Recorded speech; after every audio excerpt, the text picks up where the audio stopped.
A life uprooted, Olaudah Equiano's early years. Olaudah Equiano was born in 1745 in the Eboe province of the Kingdom of Benin, in what is now Nigeria. He described a happy childhood, living in a close-knit community with strong traditions. This idyllic life was shattered when Equiano was just 11 years old. He and his sister were kidnapped by slave traders while their parents were away working in the fields. Forced to march for miles, Equiano witnessed the brutal treatment inflicted upon his fellow captives. He was separated from his sister, never to see her again. This traumatic experience marked the beginning of his long and arduous journey through the horrors of the transatlantic slave trade. Equiano was taken to the African coast, where he was sold to European slave traders.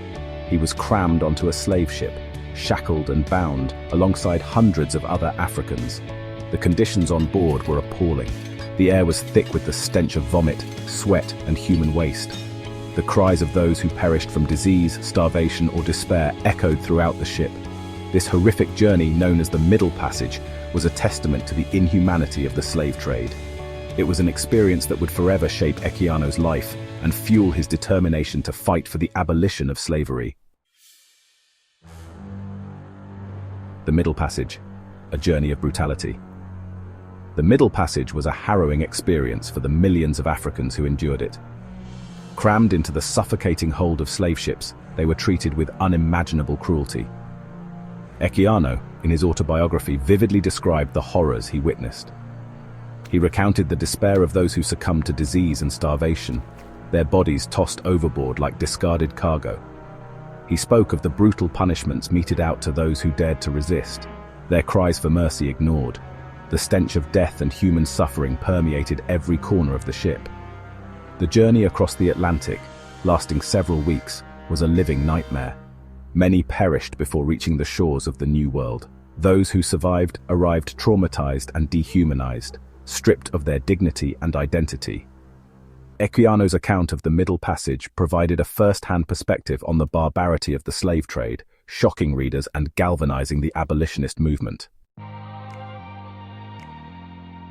Finding freedom, a new life begins.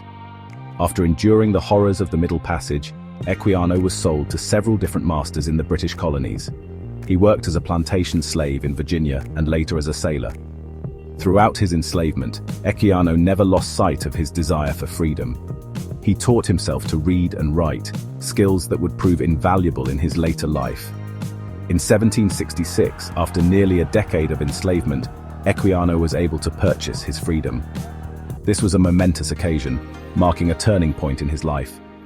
As a free man, Equiano settled in England, where he worked as a sailor, a merchant, and an explorer.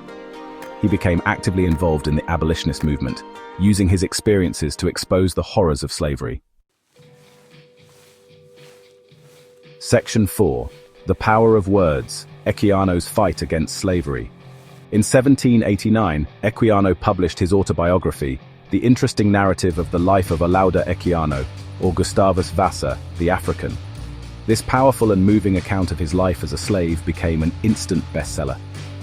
Equiano's eloquent writing and vivid descriptions of the horrors he endured shocked and moved readers. The book challenged the prevailing views on slavery, humanizing enslaved Africans, and exposing the cruelty of the slave trade. Equiano's autobiography played a significant role in galvanizing public opinion against slavery.